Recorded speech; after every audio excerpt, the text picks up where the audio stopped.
Comemorar! Comemorar! Que comemoração! Ano novo, vida nova. Primeiro episódio do ano no canal Buenas Ideias. É hora de comemorar. Só que tu nem sabe o que quer dizer comemorar, cara. O que quer dizer comemorar? O que quer dizer comemorar? Comemorar não quer dizer só festejar, cara. Pode ser festejar também, até deve ser festejar. Mas comemorar, a própria palavra já indica, quer dizer comemorar. Ou seja, relembrar coletivamente. Sim, quando você pega uma efeméride, uma data marcante, uma ocasião marcante, você se reúne e comemora. Olha para trás, relembra o que isso significa. E que ano é esse que nós estamos começando?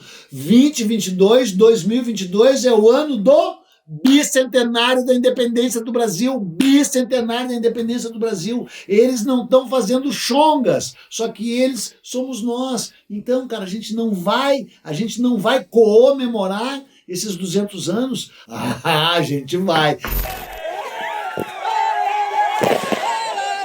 A gente vai, vou passar um ano fazendo episódio sobre a independência do Brasil aqui. Mesmo eu tendo feito no ano passado, todo mês de setembro, 4 episódios sobre a independência e não deu tanto view quanto deveria dar. Desta vez vai dar, porque eu vou te obrigar a ver. Porque é o seguinte, cara, é uma história incrível, uma história fantástica que explica o quê?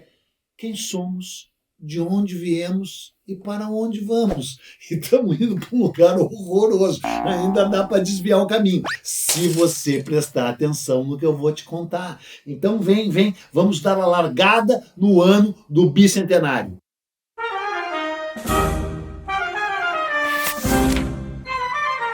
Deixa de indigência e vem entender o que foi a independência. Que dia foi a independência do Brasil? Que dia foi a independência do Brasil? Que dia foi a independência do Brasil? 7 de setembro. Cara, 7 de setembro foi uma data inventada, quase fabricada. Demoraram muito tempo para chegar nessa data de 7 de setembro. Não estou brincando, é verdade. Na real, o momento em que houve um ponto de ruptura, um point of no return, um ponto sem volta, é agora. Por isso que eu estou fazendo esse episódio hoje. Não apenas porque é o primeiro episódio do ano aqui no canal Buenas Ideias, mas porque no dia 9 de janeiro... O que houve no dia 9 de janeiro? O dia do fico. Diga ao povo que figo. Não é figo. Diga ao povo que fico. Que já é legal, né? Você já viu. Eu fiz um episódio maravilhoso no tempo que esse canal era bom. Vai lá ver esse canal no passado, como era bom, como era bem editado, como era bem montado, como era bem feito e como eu tinha aquele frescor, aquela juventude. Eu já era velho, inclusive, nos anos 60. Tu acha que o cabelo é pintado? Não é. Mas falando sério, cara, você pode... Falando sério, sem piada. Vai lá ver o episódio do Dia do Fico. O episódio que eu fiz sobre o Dia do Fico é sensacional. E aí eu conto essa história, que é o seguinte, né? Diga ao povo que fico. O Brasil é um país onde eles mandam dar recado pro povo, né? O povo é tu. E como tu não sabe nada, tu tem que ficar ouvindo o que eles mandam te dizer. O Marechal Deodoro disse, digam ao povo que a república está feita. O próprio Dom Pedro I diria, porque nós ainda estamos em janeiro de 1822, ele diria, digam à minha guarda que a independência está feita. É assim, eles mandam dizer. Né? No dia 9 de janeiro de 1822, o Dom Pedro apareceu depois de receber um abaixo-assinado com 8.000 assinaturas, que ele disse que eram assinaturas do povo,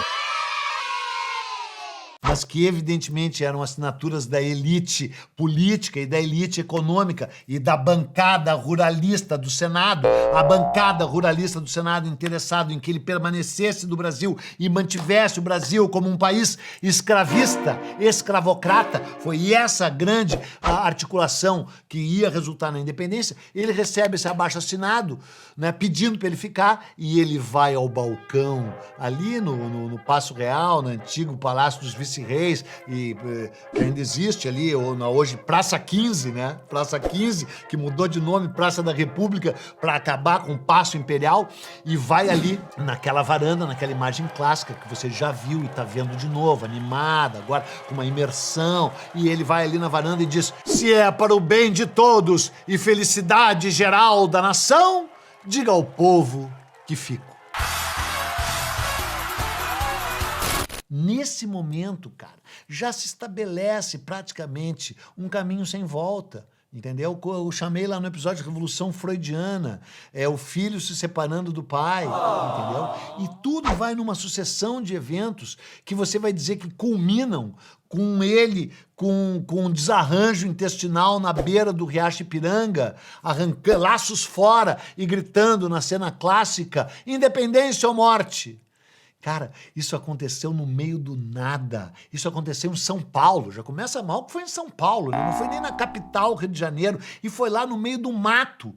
Nunca se demorou muito tempo para se bater o martelo que a independência do Brasil tinha sido proclamada dia 7 de setembro. Os contemporâneos daquela época praticamente ignoraram o dia 7 de setembro. A independência do Brasil, de fato, foi comemorada no dia 12 de outubro de 1822, porque era aniversário de 24 aninhos do Dom Pedro e foi quando ele foi aclamado imperador e defensor perpétuo do Brasil na mesma janela, no mesmo lugar, festejou ali. Foi um sábado, choveu muito. No Rio de Janeiro é muito raro chover, né? É raríssimo chover. Chove no Rio de Janeiro?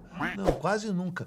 É uma raridade. Mas naquele sábado choveu. E mesmo assim o povo acolheu as ruas, correu as ruas e festejou. Foi um dia inteiro de festas quando ele foi aclamado imperador e defensor perpétuo do Brasil. Foi em tudo que é sacada, janela, andou em carro aberto, desfilou, festejou o seu aniversário e festejou aquilo que durante anos foi considerado o dia da independência do Brasil.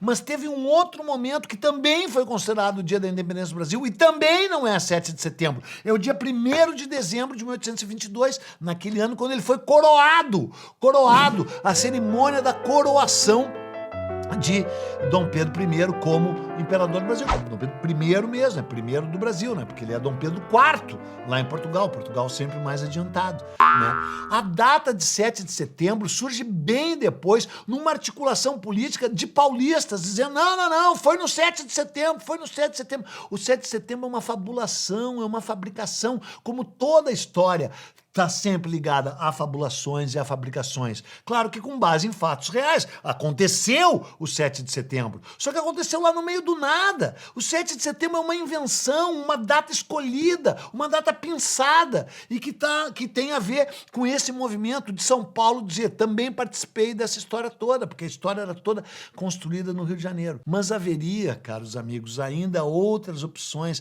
para a gente concluir qual é a data real da independência do Brasil. O dia 29 de agosto de 1825. O que aconteceu no dia 29 de agosto de 1825? Tu aí não sabe, né? Tu também não sabe. É o dia em que Portugal finalmente e a Inglaterra reconheceram formalmente a independência do Brasil. E o que aconteceu? Você já sabe, já viu no episódio O Preço da Independência.